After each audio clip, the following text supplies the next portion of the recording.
Welcome, one and all video game aficionados, to the StutterBullet gaming channel, and today we are taking 3 performance spec vehicles up Pikes Peak to see which can set the fastest time. The first vehicle we have today is the 1969 Dodge Charger RT Hemi.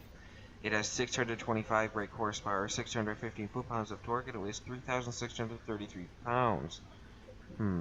625 brake horsepower and 615 foot-pounds of torque is quite a lot.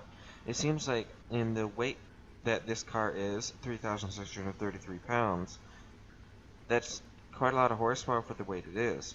Maybe because it's an older and long car and a larger car, it may not affect it that much. But I do see this car going very fast. On to the next car. The next car we have is the 2004 Dodge Ram SRT10. It has 733 brake horsepower, 699 foot-pounds of torque, and weighs 3,955 pounds. It only weighs 300 pounds more than the Dodge Charger, yet it has 100 more horsepower and about 80 more torque. It seems like this will be beating the Dodge Charger. These 300 pounds difference is about the size of a very fat human. So,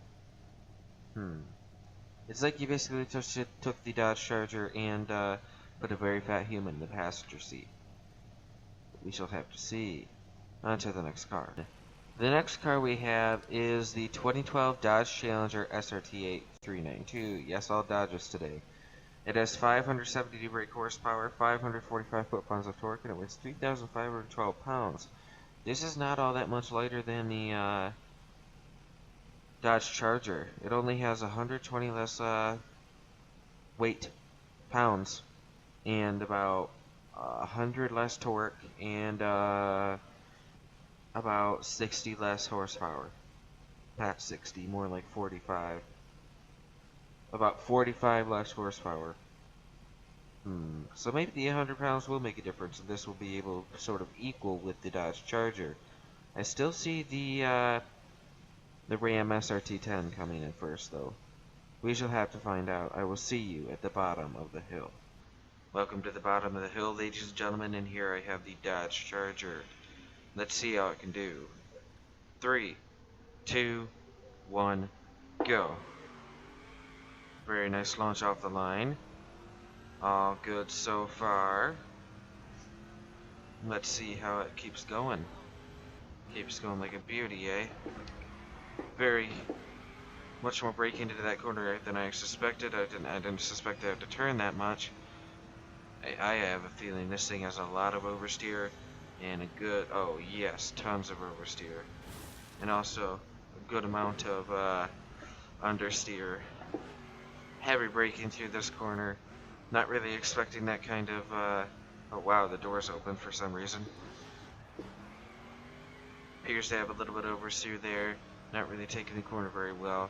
Yes, the handling on this is not very good, and it's a very hard vehicle to control. But turning appears to be what this vehicle needs most, which is what all vehicles need most, pretty much. I don't know why I just said that. But it also appears that this vehicle has tons of understeer and is not all too responsive. I'd have to say it's never easy to drive. I mean, even some big boats like the Cadillac Escalade were relatively easy to drive, maybe because it was slow. But yes, this just has a low responsiveness, which is big. It appears that a lot of wheel turning is required before it actually does something, which is not good. It shows that the handling is not very fine. It's not very good. It's very boat-like, I'd say this handling is. It also has tons of oversteer like that. Doesn't really have that much turn-in. Doesn't really want to turn in. I'd say it's not really like oversteer. It's more like it just doesn't really want to turn. It doesn't respond to turning very well. Like, had to slow down quite a lot in that corner to be able to make it. And bounced off the wall there. Never really bounced off the wall in that place in a lot of other cars, even some super heavy ones. I wonder how we're going to do in this corner. Okay, on to the next car. Welcome back to the bottom of the hill, ladies and gentlemen, and here I have the Dodge Ram SRT10. Let's see how it can do. 3, 2, 1, go. Ooh, this seems about as unresponsive as the Charger, which maybe I'm not all too surprised about. Quite a lot of braking in there too. What was that about? That little thing that just flashed up on the screen. Oh well. But yes, it appears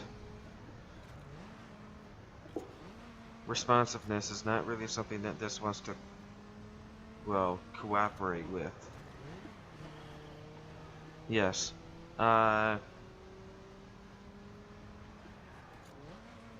Ooh. Come on.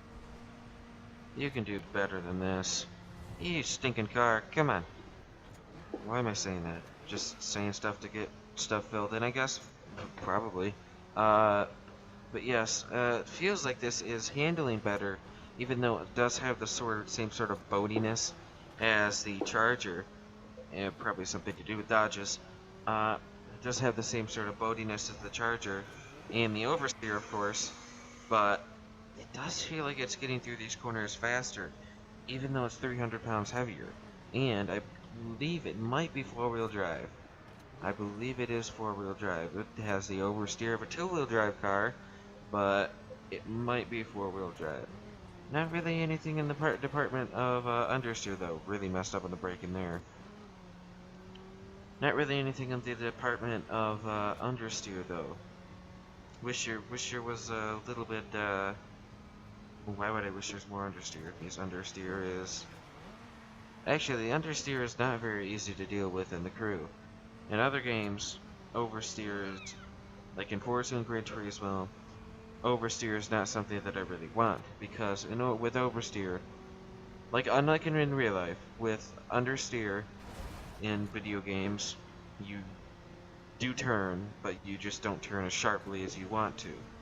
But with oversteer in video games compared to oversteer in real life, you have much more experience controlling. Oversteer in video games, you're liable to turn out and ruin the game, ruin the lap. But yeah. On to the next car.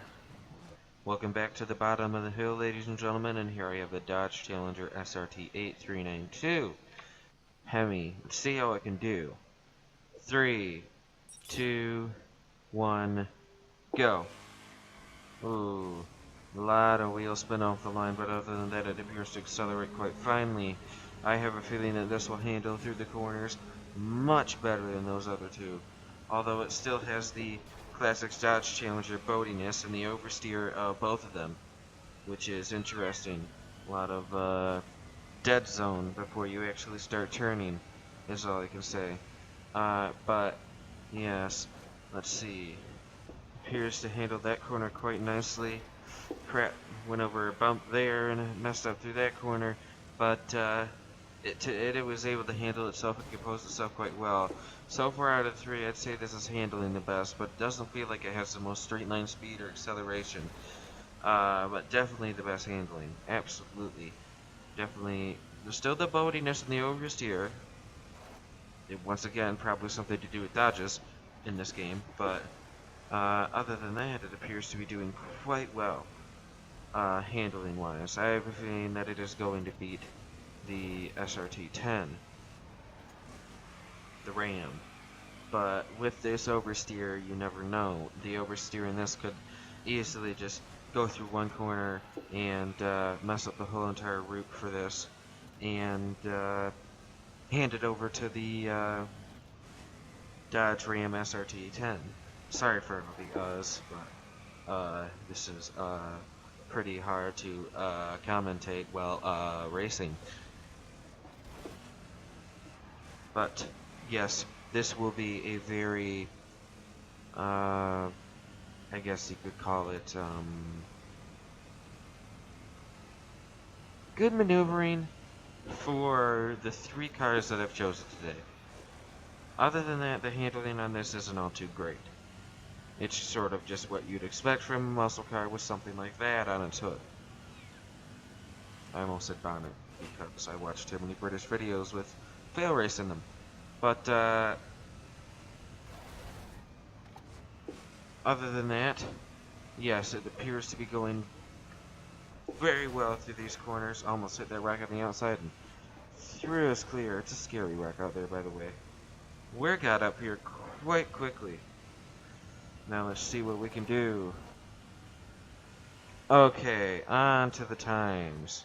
The time for the Dodge Challenger was a 2:31.36. The time for the Ram SRT10 was a 2:30.56. And the time for the 69 Charger was a 2:32.75. So the Charger in third, the Ram in first, and the Challenger in second. Isn't that how I pretty much predicted it? Yep.